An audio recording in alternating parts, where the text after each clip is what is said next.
सूरज की किरणें जब पंजाब के सदराना गांव के खेतों पर पड़ती थी तो वहां का दृश्य किसी स्वर्ग से कम नहीं लगता था। हरे भरे खेत, दूर तक फैली फसलें और गांव की गलियों में बच्चों की हंसी। ये था 1946 का सदराना, जो उस समय अविभाजित भारत का हिस्सा था। 30 अगस्त 1946 को इसी गांव में एक सिख परिवार में एक बालक ने जन्म लिया। उसका नाम रखा गया हरभजन सिंह। हरभजन के पिता श्री तेज सिंह एक मेहनती किसान थे, जो अपनी जमीन और परिवार के लिए दिन रात मेहनत करते थे। उनकी मां श्रीमती हरबंस कौर एक धार्मिक और सौम्य स्वभाव की महिला थी, जिन्होंने अपने बच्चों को सिख धर्म के मूल्यों, सत्य, सेवा और साहस के साथ बड़ा किया। हरभजन का बचपन गांव की मिट्टी में खेलते हुए बीता। वो अपने भाई बहनों के साथ खेतों में दौड़ता, पेड़ों पर चढ़ता और गांव के तालाबों में तैरने का आनंद लेता। उसकी मां उसे अक्सर गुरुद्वारे ले जाती थी, जहां वो गुरु नानक जी और गुरु गोविंद सिंह जी की कहानियां सुनता। ये कहानियां उसके मन में गहरे तक उतर गईं। वो अपने दादाजी से सिख योद्धाओं की वीर गाथाएं सुनता, जिसमें भाई कन्हैया और बाबा दीप सिंह जैसे नाम शामिल थे। इन कहानियों ने हरभजन के मन में देशभक्ति और साहस का बीज बो दिया। हरभजन की प्रारंभिक शिक्षा गांव के छोटे से स्कूल में हुई। वो एक औसत छात्र था, लेकिन उसकी मेहनत और लगन ने उसे हमेशा आगे रखा। 1960 के दशक की शुरुआत में जब वो किशोरावस्था में था, उसने पंजाब के पट्टी में डीएवी स्कूल में दाखिला लिया। वहां उसने मैट्रिक की पढ़ाई पूरी की। पढ़ाई के साथ साथ हरभजन का ध्यान खेलों और शारीरिक गतिविधियों की ओर भी था। वो कुश्ती और कबड्डी में अपने दोस्तों के बीच लोकप्रिय था। उसका मजबूत शरीर और तेज दिमाग उसे एक प्राकृतिक लीडर बनाता था। 1965 में जब हरभजन ने मैट्रिक की परीक्षा पास की, तो देश एक महत्वपूर्ण दौर से गुजर रहा था। भारत पाकिस्तान युद्ध ने देश में देशभक्ति की लहर पैदा कर दी थी। हरभजन, जो केवल 19 वर्ष का था, ने फैसला किया कि वो अपनी जिंदगी देश की सेवा में समर्पित करेगा। उसने अपने माता पिता से बात की और भारतीय सेना में भर्ती होने की इच्छा जताई। उसकी मां, जो अपने बेटे की देशभक्ति से गर्व महसूस करती थी, ने उसे आशीर्वाद दिया। 9 फरवरी 1966 को हरभजन सिंह भारतीय सेना के पंजाब रेजिमेंट में एक सिपाही के रूप में भर्ती हो गए। ये उनके जीवन का वो क्षण था जो न केवल उनकी जिंदगी को बदलने वाला था, बल्कि एक ऐसी किंवदंती की शुरुआत करने वाला था जो दशकों तक लोगों को प्रेरित करती रहेगी। हरभजन की पहली तैनाती पंजाब रेजिमेंट के साथ थी, जहां उन्होंने बुनियादी सैन्य प्रशिक्षण प्राप्त किया। उनकी मेहनत और अनुशासन ने उनके अधिकारियों का ध्यान आकर्षित किया। 1966 में उन्हें 23वीं पंजाब रेजिमेंट के साथ पूर्वी सिक्किम में तैनात किया गया। सिक्किम उस समय भारत का हिस्सा नहीं था, बल्कि एक स्वतंत्र रियासत था, जो 1975 में भारत में विलय हुआ। ये क्षेत्र अपनी प्राकृतिक सुंदरता के लिए तो प्रसिद्ध था ही, लेकिन साथ ही ये सामरिक दृष्टि से भी अत्यंत महत्वपूर्ण था। नाथुला दर्रा, जो भारत और तिब्बत, जो अब चीन के नियंत्रण में है, को जोड़ता था, एक संवेदनशील सीमा क्षेत्र था। 1962 के भारत चीन युद्ध के बाद इस क्षेत्र में तनाव हमेशा बना रहता था। सिक्किम की जलवायु और भौगोलिक स्थिति सैनिकों के लिए एक बड़ी चुनौती थी। 14,000 फीट की ऊंचाई पर जहां ऑक्सीजन की कमी और कड़ाके की ठंड रोजमर्रा की जिंदगी का हिस्सा थी, सैनिकों को न केवल दुश्मन से बल्कि प्रकृति से भी लड़ना पड़ता था। बर्फीले तूफान, भूस्खलन और तेज हवाएं यहां आम थीं। हरभजन को इन परिस्थितियों में काम करने की आदत डालनी पड़ी। उनकी ड्यूटी में मुख्य रूप से रसद सामग्री को एक चौकी से दूसरी चौकी तक पहुंचाना शामिल था। इसमें खच्चरों के काफिले को नाथुला और जेलेब दर्रे जैसे खतरनाक रास्तों से ले जाना होता था। ये रास्ते सकरे, फिसलन भरे और जानलेवा थे। हरभजन को उनके साथी हरिया कहकर बुलाते थे। उनकी हंसमुख प्रकृति और सकारात्मक रवैया उन्हें सभी का प्रिय बनाता था। कड़ाके की ठंड में जब सैनिक निराश हो जाते थे, हरभजन अपनी मजेदार कहानियों और जोक से माहौल को हल्का कर देता था। वो अक्सर अपने साथियों को पंजाब के लोकगीत सुनाता और गुरुद्वारे की कहानियां साझा करता। उनकी ये आदत सैनिकों के बीच एकता और भाईचारे को मजबूत करती थी। 1968 का साल सिक्किम और उत्तरी बंगाल के लिए एक कठिन साल था। भारी बारिश, बाढ़ और भूस्खलन ने इस क्षेत्र को तबाह कर दिया था। नाथिला और जेलेब दर्रे के आसपास की स्थिति और भी खराब थी। सड़कें कीचड़ और मलबे से भरी थी और नदियां उफान पर थीं। 4 अक्टूबर 1968 को हरभजन को अपने बटालियन मुख्यालय टकुला से डेंगचुल्ला तक खच्चरों का एक काफिला ले जाने का आदेश मिला। ये एक नियमित कार्य था, लेकिन उस दिन का मौसम इसे असाधारण रूप से जोखिम भरा बना रहा था। सुबह से ही बारिश हो रही थी और कोहरा इतना घना था कि कुछ फीट की दूरी पर भी कुछ दिखाई नहीं देता था। हरभजन और उनके साथी सैनिक सावधानी से आगे बढ़ रहे थे। खच्चरों का काफिला एक सकरे रास्ते से गुजर रहा था, जिसके एक तरफ गहरी खाई थी और दूसरी तरफ पहाड़। नथुला दर्रे के पास एक नाले के किनारे जहां पानी का तेज बहाव था, हरभजन का पैर अचानक फिसल गया। वो संतुलन खो बैठे और गहरी खाई में गिर गए। तेज बहाव ने उनके शरीर को बहा लिया। उनके साथी सैनिकों ने तुरंत खोज शुरू की, लेकिन घने कोहरे, बारिश और अंधेरे ने उनकी कोशिशों को विफल कर दिया। कई घंटों तक खोजबीन के बाद भी हरभजन का कोई पता नहीं चला। अगले दिन और फिर कई दिनों तक सेना ने खोज अभियान जारी रखा, लेकिन बर्फ, बारिश और भूस्खलन ने हर कोशिश को नाकाम कर दिया। अंततः सेना ने हरभजन को लापता घोषित कर दिया।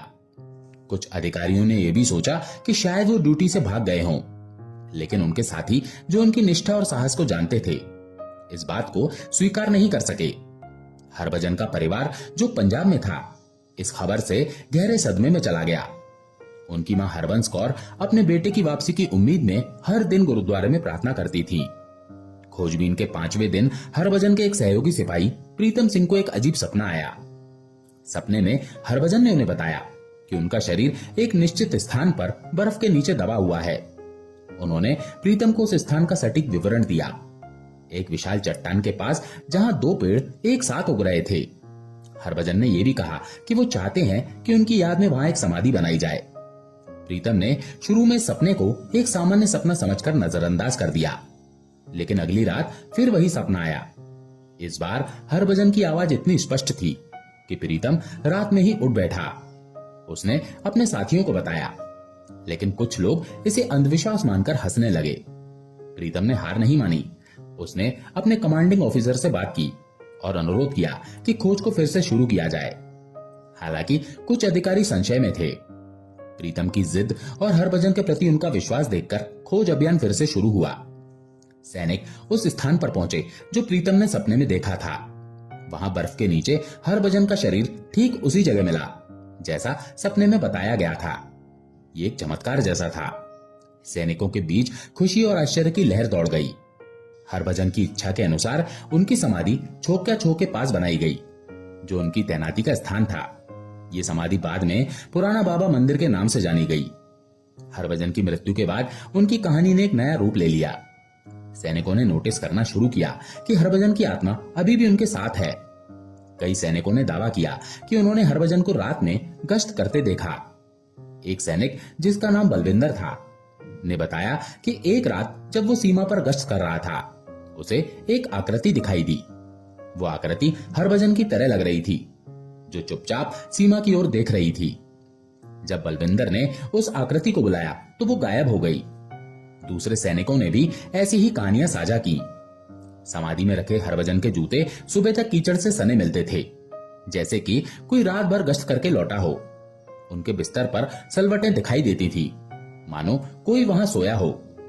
ये घटनाएं सैनिकों के बीच चर्चा का विषय बन गईं। धीरे धीरे हरभजन को बाबा हरभजन के नाम से पुकारा जाने लगा। सैनिकों का मानना था कि बाबा हरभजन न केवल उनकी रक्षा करते हैं, बल्कि उन्हें खतरे से पहले ही आगाह कर देते हैं। एक घटना जो 1970 के दशक की है, जिसने बाबा हरभजन के प्रति विश्वास को और मजबूत किया।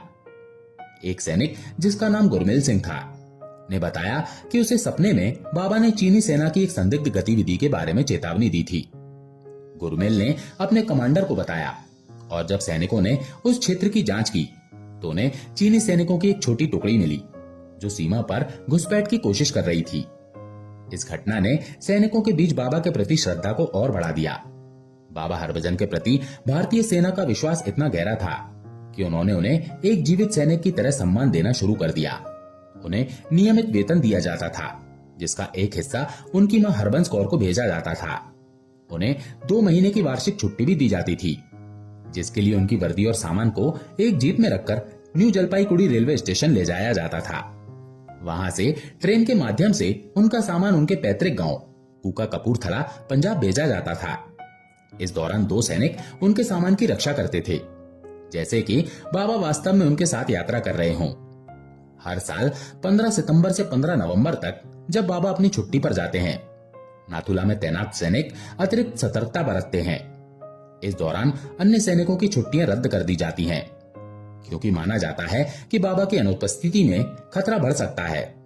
11 सितंबर को जब बाबा का सामान उनके गांव भेजा जाता है, तो ये एक भावनात्मक और पवित्र प्रक्रिया होती है। सैनिक उनकी वर्दी, जूते और अन्य सामान को एक जीप में रखते हैं और न्यू जलपाईगुड़ी स्टेशन तक ले जाते हैं। वहां से ट्रेन में एक विशेष सीट बाबा के लिए आरक्षित की जाती है। बाबा हरभजन को मरणोपरांत मानद कप्तान का दर्जा दिया गया है। उनकी मृत्यु के बाद भी उन्हें नियमित रूप से पदोन्नति दी गई। ये भारतीय सेना के इतिहास में एक अनोखा उदाहरण है, जहां एक शहीद सैनिक को मृत्यु के बाद भी जीवित सैनिक की तरह सम्मानित किया गया। 1982 में पर्यटकों और श्रद्धालुओं की सुविधा के लिए भारतीय सेना ने कुपुप गनाथांग रोड और मेमो नचो झील के रास्ते के जंक्शन पर एक नया मंदिर बनवाया। ये मंदिर 13,130 फीट की ऊंचाई पर स्थित है और गैंगटॉक से लगभग 52 किलोमीटर दूर है। इसे नया बाबा मंदिर कहा गया, जबकि पुरानी समाधि को पुराना बाबा मंदिर के नाम से जाना जाता है। नया मंदिर एक आधुनिक और सुविधाजनक स्थान है। मंदिर में 3 कमरे हैं। पहला केंद्रीय कमरा, जहां बाबा हरभजन की एक बड़ी तस्वीर सिख गुरुओं और हिंदू देवी देवताओं के साथ रखी गई है। वहां श्रद्धालु प्रार्थना करते हैं। दूसरा कमरा बाबा का निजी कमरा है, जिसमें उनकी वर्दी, जूते, बिस्तर और अन्य व्यक्तिगत सामान रखे गए हैं। तीसरा कमरा एक कार्यालय और स्टोर रूम है, जहां श्रद्धालुओं द्वारा चढ़ाए गए पानी की बोतलें, चप्पलें और अन्य सामान रखे जाते हैं। माना जाता है कि मंदिर में रखा पानी कुछ दिनों बाद पवित्र हो जाता है और इसे पीने से बीमारियां ठीक हो सकती हैं। इसी तरह बाबा की चप्पल उन लोगों के लिए चमत्कारी मानी जाती हैं, जिन्हें पैरों से संबंधित समस्याएं हैं। श्रद्धालु दूर दूर से पत्र भेजते हैं, जिसमें वे बाबा से अपनी समस्याओं के समाधान के लिए प्रार्थना करते हैं। भारतीय सेना के जवान मंदिर की देखभाल करते हैं और रोजाना बाबा की वर्दी को इस्त्री करते हैं, उनके जूते को पॉलिश करते हैं और उनके बिस्तर को व्यवस्थित करते हैं। बाबा हरभजन की किंवदंती न केवल भारतीय सेना और स्थानीय लोगों तक सीमित रही, बल्कि ये सीमा पार चीनी सेना तक भी पहुंची। नाथुला में भारत और चीन के बीच होने वाली फ्लैग मीटिंग में चीनी सैनिक बाबा हरभजन के सम्मान में एक खाली कुर्सी रखते हैं। कई चीनी सैनिकों ने दावा किया है कि उन्होंने रात में एक आकृति को सीमा पर गश्त करते देखा, जिसे वे बाबा हरभजन मानते हैं।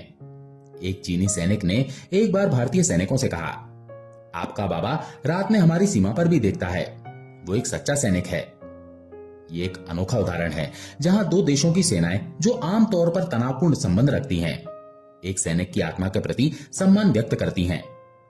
चीनी सैनिकों का यह सम्मान बाबा हरभजन की किंवदंती को और भी विशेष बनाता है। बाबा हरभजन से जुड़ी कई घटनाएं सैनिकों और स्थानीय लोगों के बीच प्रसिद्ध हैं। एक बार 1980 के दशक में एक सैनिक ने बताया कि उसे सपने में बाबा ने एक भूस्खलन की चेतावनी दी थी।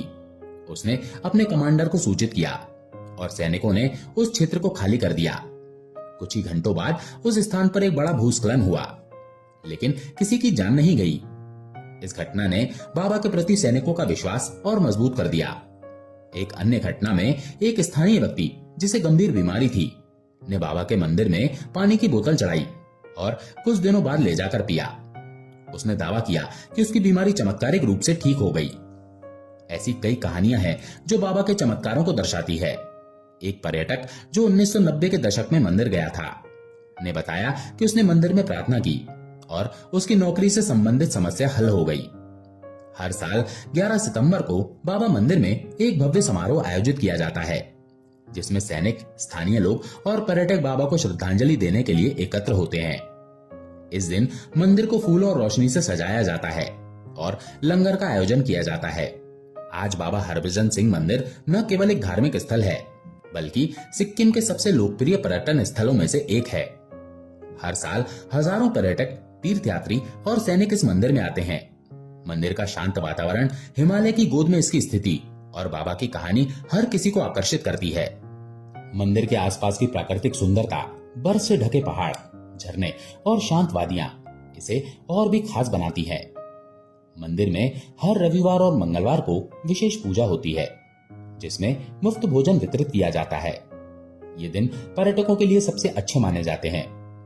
मंदिर में प्रवेश निशुल्क है, लेकिन चूंकि ये भारत चीन सीमा के निकट एक संवेदनशील क्षेत्र में स्थित है, इसलिए पर्यटकों को सिक्किम पर्यटन विभाग या भारतीय सेना से विशेष परमिट लेना पड़ता है। ये परमिट गंगटोक में आसानी से उपलब्ध होता है और पर्यटक इसे अपनी यात्रा कार्यक्रम के हिस्से के रूप में पहले से व्यवस्थित कर सकते हैं।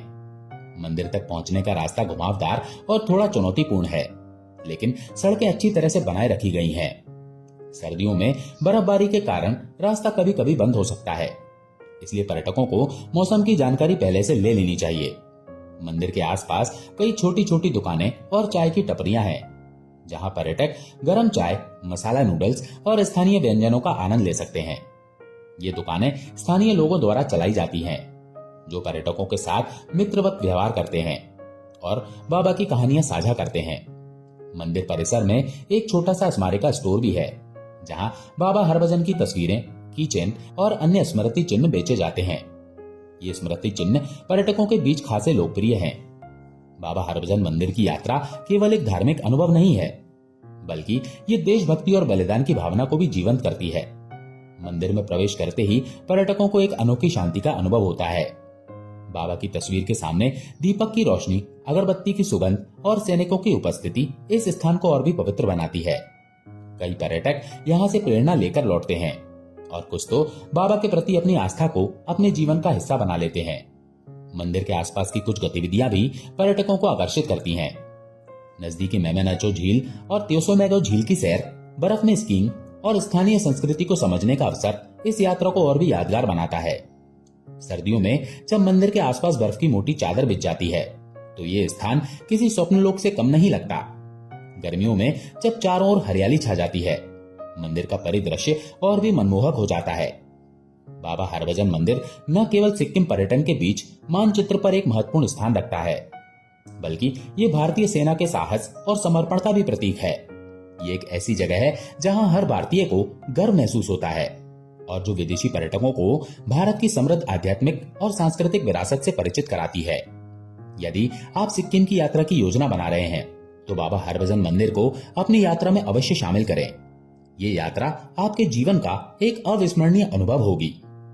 दोस्तों, आशा है ये जानकारी और ये कहानी आपको पसंद आई होगी।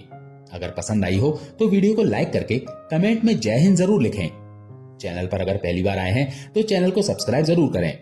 जय हिंद।